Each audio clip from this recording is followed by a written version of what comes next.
viajaban, pero no hay transportación aquí tampoco. Y en este caso hay gente que son buenos, pero hay otros que son bien malos, no le prestan ayuda a nadie. Tampoco. Mirar este pequeño televisor en silencio y mantener su casa siempre limpia es parte de la rutina que lo mantiene activo. Aunque ya se le hace complicado caminar y tiene familia que lo procura de vez en cuando, Mauricio no quiere irse de este espacio.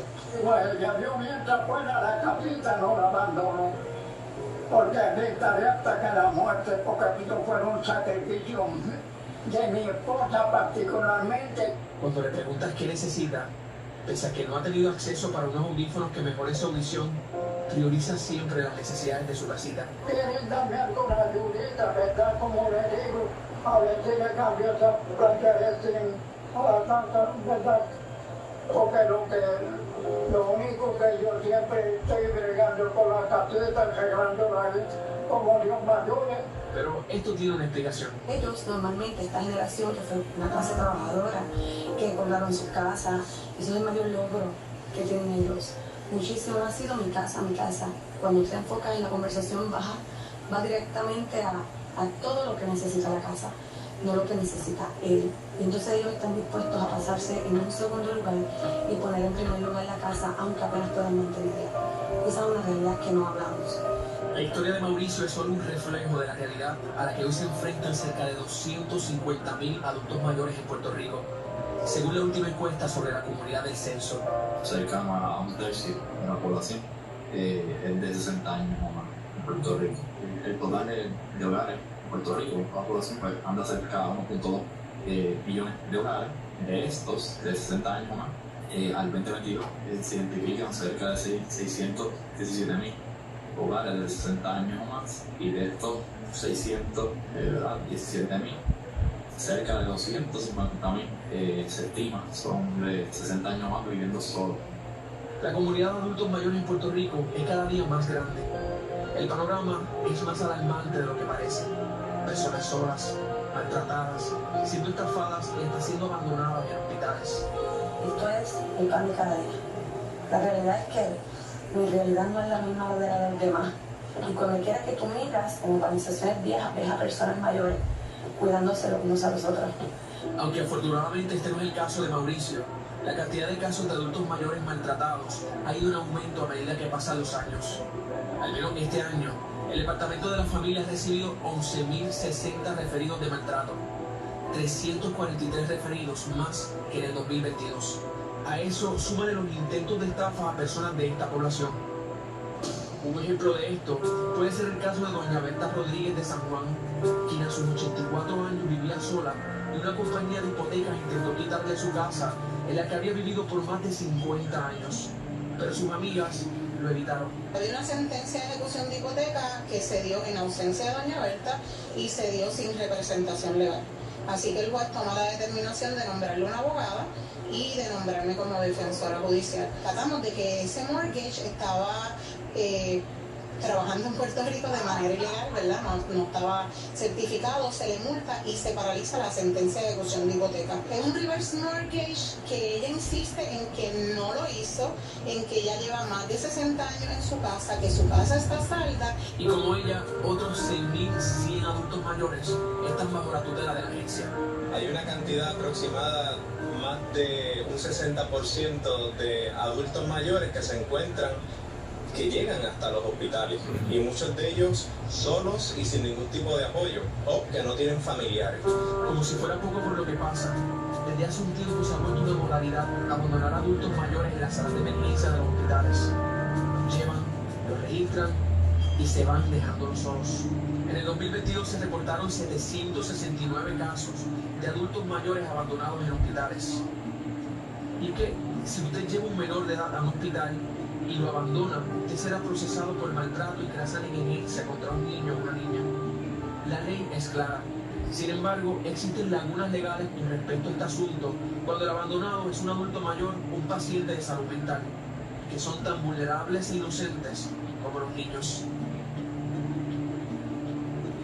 Precisamente de esas lagunas legales, me acompaña José Carlos, pero también nuestros invitados son Pedro González, licenciado Pedro González, vicepresidente de la Asociación de Hospitales, y la licenciada Marta Rivera de la Junta de la Asociación de Hospitales, y también usted dirige San Juan Capistrano. Porque estamos hablando de casos de personas mayores abandonadas, pero también casos de pacientes mentales abandonados en hospitales. ¿Cuántas veces han logrado, han intentado que se legisle, que se entre ya en algún tipo de legislación que permita procesar a aquellos que abandonan personas mayores? En la Asociación de Hospitales y los hospitales llevamos sobre 20 años trabajando en muchísimas iniciativas, pero más recientemente, y no nos cansamos porque verdaderamente cada vez que una persona queda desprovista en un hospital de un apoyo familiar o abandonado, pues esa persona queda, ¿verdad?, que necesita servicios, que necesita esperanza, y el único que está para apoyarlo es el hospital, porque hay un sinnúmero de cosas que hacer para... Pero no toda persona mayor que va solo al hospital es una persona abandonada, porque estamos hablando de un sector demográfico bastante pujante económicamente, que también está bastante, como diríamos, autónomo. No es que esté necesariamente abandonado, son casos particulares en que la persona no se puede valer por sí misma, ¿es así? Pero hay casos, el problema es mucho más amplio, en términos de que no solo están quedando sin hospitales personas mayores, sino personas que no necesariamente son mayores o no están en la mayoría de edad, y está ocurriendo tanto en el ámbito de salud mental como en el caso de los hospitales de medicina física.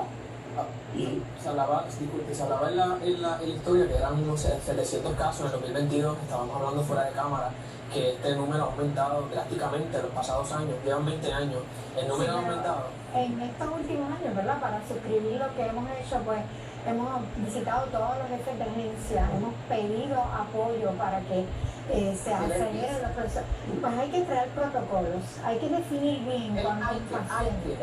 Eso es lo mejor que hace el boricua. En términos generales hay una apertura a trabajar con el asunto. Y fuera de la apertura, ¿qué concreción? Nosotros nos hemos estado reuniendo con el Departamento de la Familia, con AMSCA, tribunales, el Departamento de Justicia, el Departamento ¿Y de quién Salud. asume el liderato? Porque aquí hay demasiadas agencias y como que... La secretaria de la familia se comprometió a ayudarnos con este protocolo donde por lo menos cuando una persona vaya a un tribunal y el hospital lo presente, ¿verdad?, que ha sido abandonado, pues aceleremos los procesos definiendo bien qué agencia le corresponde. ¿Y ese protocolo existe ahora mismo o se está creando?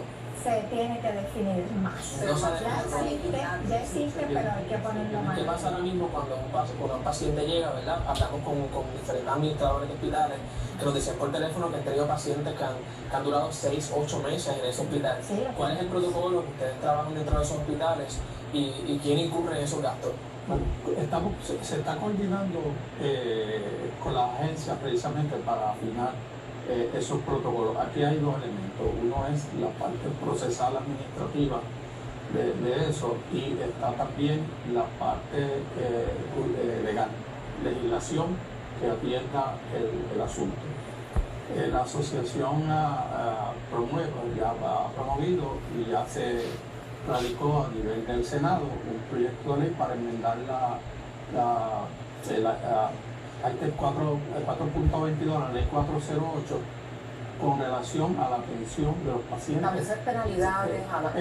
Busca agilizar los procesos en los tribunales, primeramente, para que los casos que son a través de tribunales se atiendan dentro de unos lapsos de tiempo.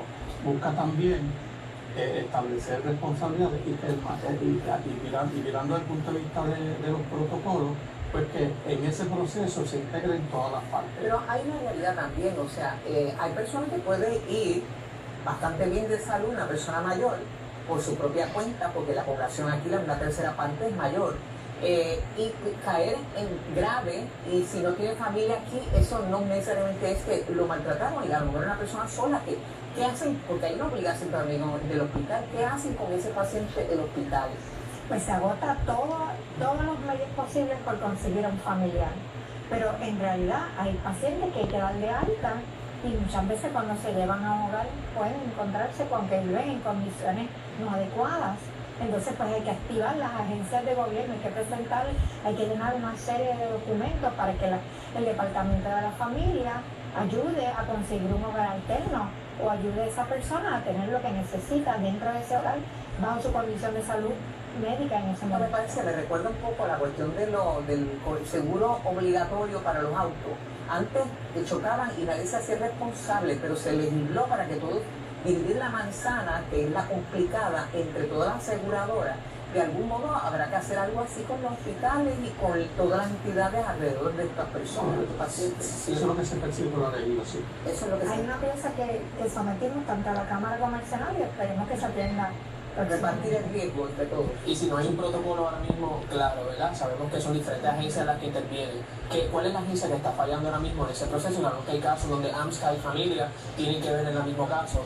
¿Cuál es la agencia que ahora mismo debe Bueno, ponerse el la problema es que no hay suficientes hogares en Puerto Rico, ni en familia, ni en Pero la AMSCA. líder debería ser el Departamento de la Familia, sí, supongo yo.